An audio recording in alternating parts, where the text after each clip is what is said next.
ए बाबद अधिक आलोचना करने आम सहित वरिष्ठ सांबादिक अक्षय साहू जोड़ी होती फोन लाइन श्रीजुक्त साहू आपण को स्वागत करुच्ची। वर्तमान जो स्थिति रही अर्थात 2029 पूर्व कोटि ना कोटि एक चर्चा होची कि विरोधी जो भली भाव में दुर्बल होती एनडीए कोटि ना कोटि बल गोटाऊँच एवं ता पूर्व विरोधी पूरा भांगी जीवनी तो देखो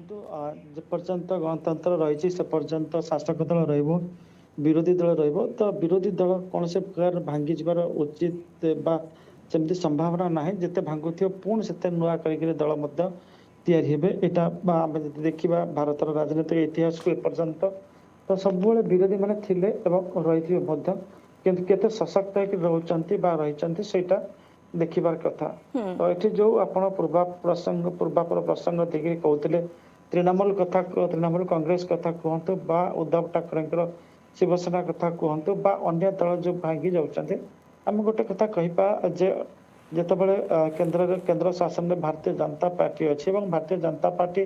राज्यसभा तार आसन संख्या बढ़ावा चाहूँगी कारण विभिन्न समय विभिन्न जो बिल आगत करा कहले राज्यसभा जेहेतु स्ट्रेंथ ना भारतीय जनता पार्टी बा एनडीए से विभिन्न प्रतिपक्ष दल आप राज्यसभा सदस्य आणिक निज स्ट्रेंथ बढ़ाऊे किंतु ये आम देखिले टीवी के भली गोटे विरोधी दल गोटे माने आंचलिक दल सृष्टि होकर 2 वर्ष तले सृष्टि थी बर्तमान शासन को आसला सेमती आप देखिए तैयारी हमार 2 वर्ष पर शासन को आसाला तो जिते कौन से गोटे दलर विलय घटुची से आउ गोटे दल जन्म नौ एक सत्य जे कांग्रेस जे जातीय गोटे दल सी जो भली भाव सशक्त रहा कथा से भली सशक्त रही पारु ना जहाँफल आम कहीपर विरोधी दुर्बल देखा श्रीजुक्त साहू इंडिमेंट दुर्बल होगा पछरे कारण कौन थाईपे केवल कांग्रेस भूमिका को लेकिन प्रश्न उठुची प्रकृत में दायी क्या करवा कहीं दुर्बल होची एवं जो विभाजन कथा देखा मिली या पछरे प्रकृत कारण कौन इंडिमेंट आम कहीपर तार जो दुर्बल हमार मुख्य कारण होची जे एटी जो विभिन्न रही सहयोगी दल मान रही तार सदस्य मान जो रही से भितर जो भली बुझामणा रहा कथा से भली बुझामणा रोना समन्वयर घोर अभाव एवं आम कहीपर से भितर से जड़े लीडर जे नहांती जे समग्र जहाँ जे सब जो आंचलिक दल रही अन्य दल रही जहाँ नेतृत्व दे पारे नेतृत्व गोटे माने they have failed to bring out a face of consensus choice निजर गोटे कंसेंसस चॉइस समस्ते एक्सेप्ट कर नेता को से उपस्थापित करूँ ना जहाँफल ये स्थिति उपजी तो सामग्रिक भाव में कहवा इंडिमेंट जे कौन से प्रकार गोटे छिड़ा होती लड़ी पार से संभावना ना अतीत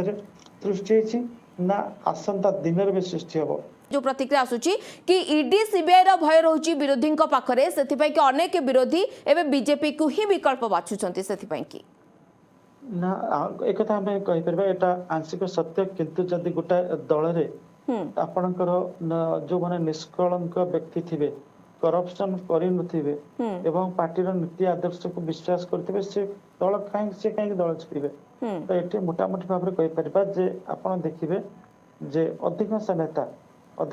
से टीएमसी रुहतु कांग्रेस रुहतु बा बिजु जनता दल रुहतु निश्चित भाव में जिते जो मैंने करप्शन चार्ज रे लिप्त अच्छा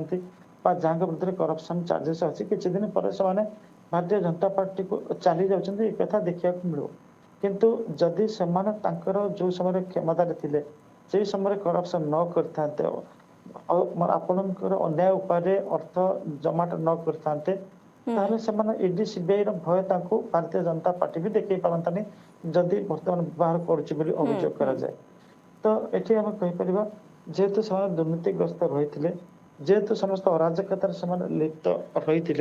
दल त्याग कर गोटे खलपा भितर पशिक निजक सुरक्षा देवाई चाहते किंतु कांग्रेस जो गोटा एपर्यंत बुझी पारना सेटा हूँ जे दलर जो विचारधारा दलर नीति एवं आदर्श को तृणमूल स्तर में पहुंचे नुआ चेहरा को दल में सामिल करके निजर वार्ता बह श्रीजुक्त साहू एठी मध्ये गोटे प्रश्न आसुची जो विद्रोह माने छाड़ुचंती बा विद्रोह करूचंती जो इंडिमेंट रे जो विद्रोह सामना को आसुची ये कांग्रेस रे मिसिबार गोटे डर रहउची नै माने बहाना मारुचंती ଆଉ ଟିକେ ପ୍ରଶ୍ନ कांग्रेस रे मिसिबार गोटे भय रोची कि कांग्रेस सहित आम मिसिले आम प्रति अधिक विपद आसो ईडी सीबीआई भय जहाँ भी हो किंतु गोटे कांग्रेस रो मिश्रण रो भय रोची ना एमाने बाहाना मारुछंती कांग्रेस रो बा इंडिमेंट छाड़िबा पाई ନାଇଁ ଯେତେବେଳେ ନେତା ଗୋଟେ ଇନ୍ସପାୟାରିଂ ଲିଡରସିପ ଗୋଟେ ଇଣ୍ଡିମେଣ୍ଟରେ ତାଙ୍କୁ ନ ମିଳିବ ଯୋଉମାନେ ସବୁ ଇଣ୍ଡିମେଣ୍ଟର ଯୋଉମାନେ ଅଛନ୍ତି ଏଲିମେଣ୍ଟସ ମାନେ ଅଛନ୍ତି ବା ମେମ୍ବର୍ସ ମାନେ ଅଛନ୍ତି ସମସ୍ତଙ୍କୁ ଗ୍ରହଣ ହେଲା ପର୍ଯ୍ୟନ୍ତ ଗ୍ରହଣ ହେଲା ବେଳେ ଗୋଟେ ଚେହେରାକୁ ସେମାନେ ଉପସ୍ଥିତ ନ କରିପାରୁଛନ୍ତି ଏବଂ ସେ ଚେହେରା ଅନ୍ୟ ସଦସ୍ୟ ମାନଙ୍କୁ ଯେତେବେଳେ ସୁରକ୍ଷାର କଥା ନ କହିପାରିଛି ସେ ପର୍ଯ୍ୟନ୍ତ ଇଣ୍ଡିମେଣ୍ଟରେ ସେମାନେ ଯୋଉ ଅନ୍ୟାନ୍ୟ ଆଞ୍ଚଳିକ ଦଳ ଅଛନ୍ତି ସେମାନେ